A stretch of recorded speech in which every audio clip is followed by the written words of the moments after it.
Mesdames, Messieurs, bonjour et bienvenue à l'émission Point de vue, 7e numéro qui coïncide avec le Grand Magal de Touba, célébré ce dimanche. Coïncidence qui justifie le choix de l'invité, un intellectuel membre de la famille, auteur de plusieurs réflexions sur le mouridisme et l'islam de façon générale. Il s'appelle Cheikh Fatma Mbacké. Bonjour et merci d'être avec nous. Bonjour Omar, merci de m'avoir invité. Et j'en profite pour vous féliciter pour la qualité de votre émission. Merci. Vous êtes le fils de Serigne Moustapha Bassirou Mbacké, qui est le fils aîné de Cheikh Mohamedoul Bassirou Mbacké, 4e fils de Serigne Touba, imam de la grande mosquée Serigne Moustapha Bassirou à Golfe Nord Guédiawaye. Vous êtes aussi membre de plusieurs structures et associations islamiques. Des occupations qui n'ont rien à voir avec votre activité professionnelle, puisque vous êtes ingénieur informaticien, diplômé de l'université Gaston Berger de Saint-Louis et présentement chef de service informatique dans une société de la place. Alors, on célèbre donc ce dimanche l'exil de Cheikh Ahmadou Bamba, qui a été choisi comme jour d'action de grâce et de fête. Expliquez-nous, rappelez-nous le contexte historique de cet exil. Merci Omar. Pour rappeler le contexte historique de l'exil de Cheikh Ahmadou Bamba, il faudrait retourner sur les conquêtes coloniales. Donc vers 1890-95, c'était l'époque de la fin des conquêtes coloniales. Le pays venait d'être pacifié, plus ou moins. Le pouvoir colonial s'était confronté à El Hadji Omar, Maba Diakhou Ba, Lat Dior. Toutes les résistances armées avaient été vaincues à l'époque. Et l'autorité coloniale était sortie épuisée de ces conquêtes. Disons que c'était une victoire amère et douloureuse pour eux, puisque les Africains leur opposaient une résistance vraiment farouche. Et l'autorité coloniale ne voulait plus donc affronter d'autres résistances ou d'autres forces nouvelles qui venaient à surgir. C'est pourquoi ils avaient des espions un peu partout, des officiers de renseignement ou bien des agents de renseignement recrutés généralement parmi les anciens Tchèdos qu'ils avaient vaincus et qui trouvaient là un moyen pour survivre. Et ces agents-là parcouraient le pays ou couvraient des zones, et à chaque fois que une personne venait à ressurgir et à faire des appels ou à créer, disons, une force nouvelle, donc ces agents-là les dénonçaient à Saint-Louis. Et parfois il arrivait même qu'il y ait des abus. Si un Tchèdo avait un rival, parfois il le dénonçait juste pour se débarrasser de lui à l'autorité coloniale.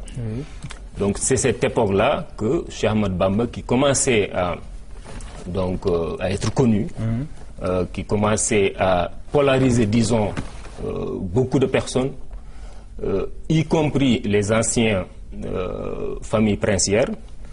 Donc je peux dire que certains de la famille de Lat Dior qui avaient été vaincus s'étaient ralliés au mouridisme, d'autres de la famille des familles du Jolof s'étaient également ralliés au mouridisme. Et à cette époque-là, donc les agents de renseignement ont commencé, disons, à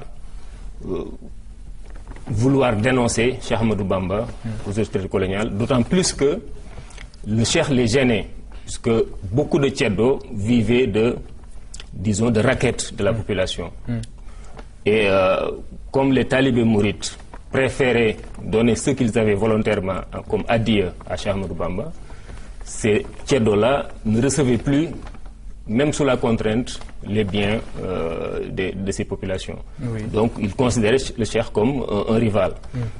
D'autres chefs religieux également, certains chefs religieux je veux dire, également considéraient Cheikh Ahmadou Bamba comme un rival, puisque certains de leurs talibés les quittaient pour rejoindre le mouridisme.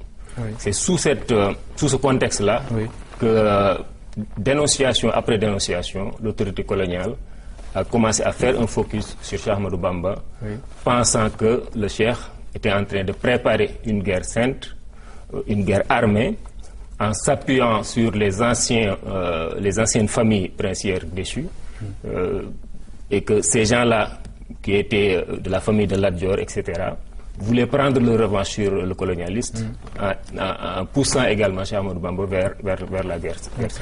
Et dès lors, il fallait l'exiler. Absolument. En fait, il fut arrêté donc le samedi 10 août 1895 à Djewel, donc actuelle région de Louga. Il fut acheminé à Louga même. Donc il était à cheval. Donc arrivé à Louga, ils ont pris le train vers Saint-Louis. Donc à Saint-Louis, le procès s'est tenu donc dans l'actuelle gouvernance de Saint-Louis, à l'époque siège de la gouvernance du gouverneur général. Et c'est le 5 septembre 1895 que le conseil privé a fait une délibération pour décider de l'exil de Cheikh Ahmadou Bamba. Alors, choisir un jour où toutes les épreuves ou privations ont commencé pour célébrer une fête et remercier Dieu le Tout-Puissant, à travers donc ce choix-là, qu'est-ce que le fondateur du mouridisme, Cheikh Ahmadou Bamba, a voulu montrer? Oui, disons que il faut retourner sur les causes un peu de l'exil du Cheikh pour comprendre ce choix-là. En fait, disons qu'il y a deux causes. Donc, une cause ésotérique, donc ce qu'on appelle batin, donc la volonté divine, et une cause extérieure que les gens peuvent constater. C'est ce dont je viens de donner des explications. Mais pour la cause ésotérique, le Cheikh lui-même a dit qu'il convoitait une station très haut placée auprès de Dieu, et que le Tout-Puissant lui a fait savoir que, par l'intermédiaire du prophète, que cette station-là ne pouvait être atteinte que par des épreuves énormes.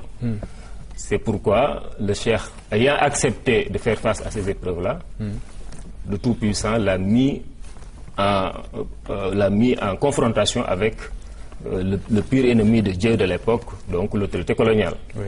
Donc c'est pourquoi, le 5 septembre, après la délibération, ils ont dit dans le rapport, je cite, à l'unanimité, après avoir lu les rapports de Merlin et Leclerc, et avoir fait comparaître Ahmadou Bamba, le Conseil a décidé de l'exiler, qu'il y avait lieu de l'exiler au Gabon, jusqu'à ce que les agitations causées par son enseignement soient oubliées au Sénégal. Fin de citation. Donc c'était ça le but de l'autorité coloniale, mais le Cheikh lui-même, son but, c'était d'atteindre une station très haut placée en faisant face à des épreuves énormes qui puissent lui permettre, en fait, pendant l'exil, d'écrire beaucoup de livres, d'écrire beaucoup de poèmes, de faire beaucoup d'adoration divine, ce qui lui a permis, donc, à son retour, le 11 novembre 1902 au Sénégal, de rayonner de mille feux. D'accord. Le Magal de Touba, certainement, il n'avait pas cette envergure, surtout du temps du Cheikh.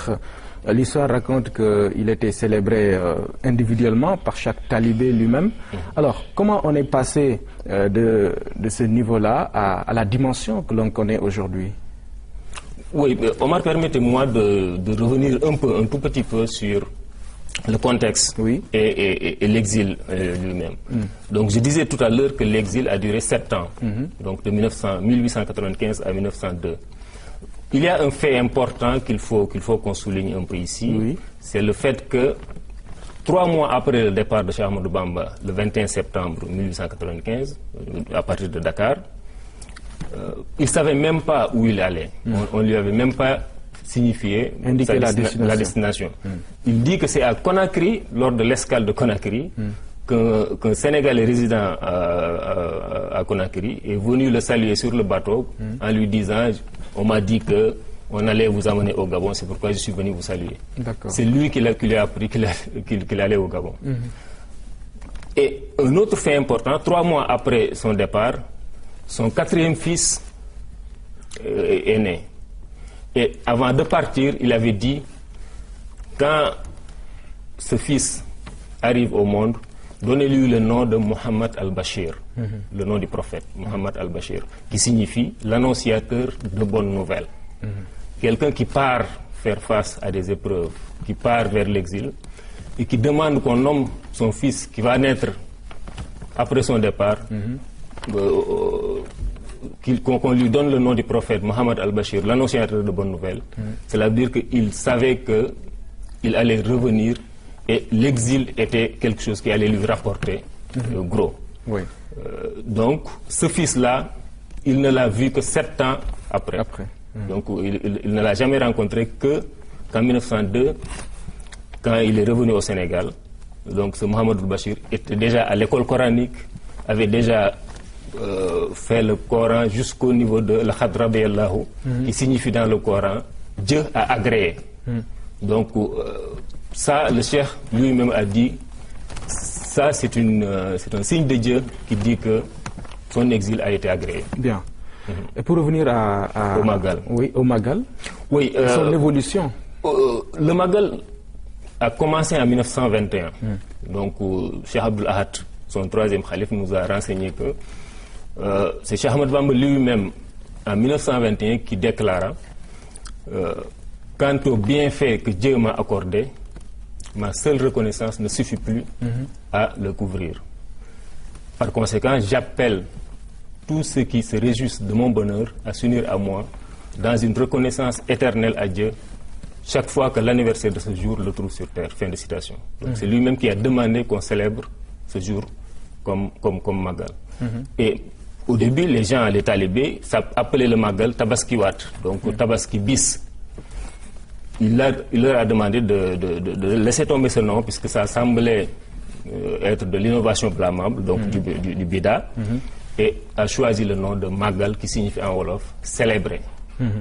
Donc au début, donc, de 1921 à 1927, donc avec la disparition de Cheikh Ahmadou Bamba, le Magal était célébré individuellement par les talibés, chacun chez soi, en faisant ce que le cheikh avait demandé, célébrer donc avec le spirituel, la lecture du Coran, etc.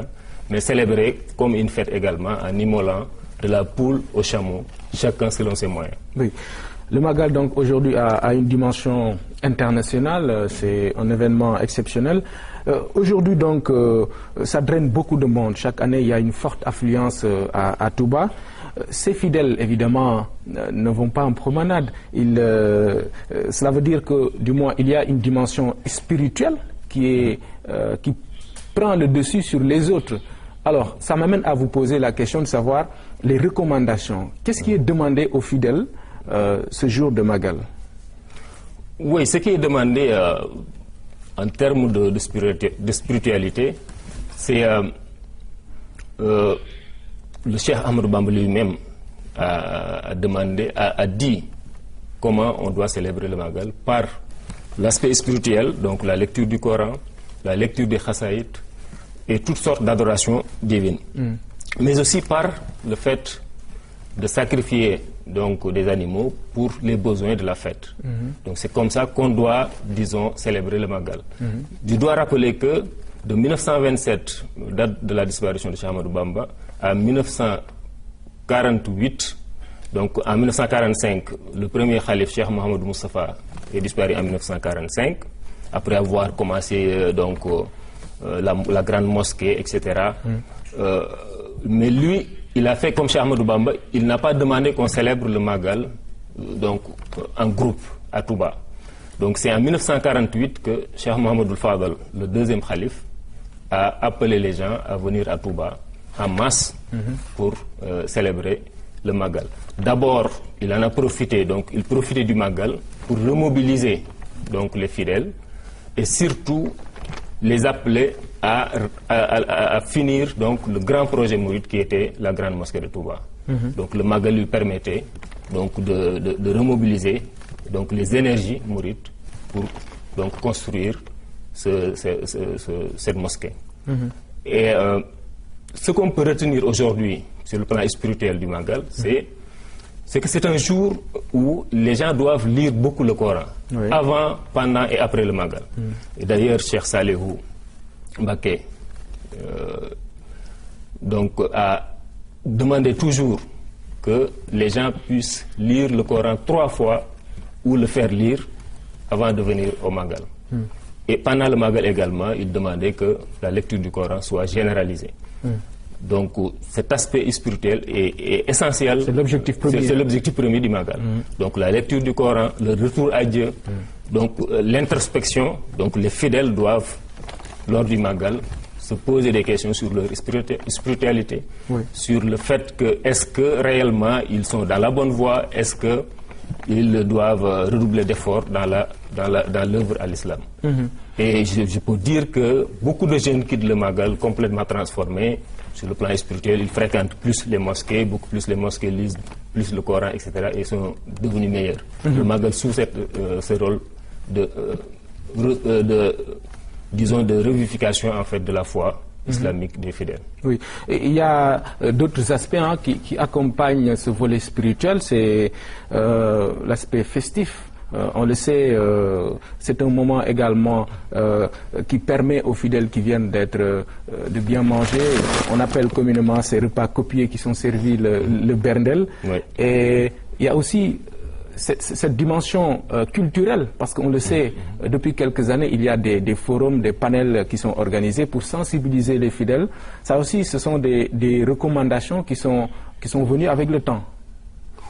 Oui, disons que c'est une recommandation depuis le départ, disons. Parce qu'en fait, c'est le Cheikh lui-même, Cheikh Ahmadou Bamba, en 1921, qui disait de la poule au chameau, sacrifiez de la poule au chameau, et faites la fête, que la fête soit belle, que rien ne soit, disons, négligé pour que la fête soit belle. Maintenant, c'est vrai, de plus en plus, aujourd'hui même, il y a dans beaucoup de familles, le Cheikh avait dit, soit la poule, soit une chèvre, soit un mouton, etc. Chacun selon ses moyens. Mais aujourd'hui, dans beaucoup de familles, les gens font à la fois de la poule, ils sacrifient de la poule au chameau. Pour rendre la fête plus belle. Donc il y a cet aspect, les collations sont innombrables lors du Magal. Donc en fait, en réalité, le Magal, c'est une fête. Ça célèbre en fait le départ en exil du Cheikh, comme il l'a demandé, mais c'est également une fête, un jour de réjouissance. D'accord, qui ne doit pas faire oublier l'aspect spirituel, évidemment, qui est primordial. Évidemment. Ok. Des millions de personnes réunies dans une cité religieuse, ça implique nécessairement des activités à caractère économique. Et c'est un gros marché, vu la forte demande qu'il y a. On parle de millions de talibés, plus de 3 millions. Alors, ça pose ici le problème des retombées de cet événement-là. Comment évaluez-vous cela? Oui, la dimension économique du Magal est, je crois, la dimension la plus visible, peut-être la plus évidente. Puisque, tout simplement, là où il y a 3 à 4 millions de personnes, tout le monde sait que c'est un gros marché de consommation. Et les entreprises raffolent vraiment de marché de consommation. C'est pourquoi, un mois avant le Magal, si vous regardez du côté des entreprises de bâtiment, les ouvriers de construction, pratiquement un mois avant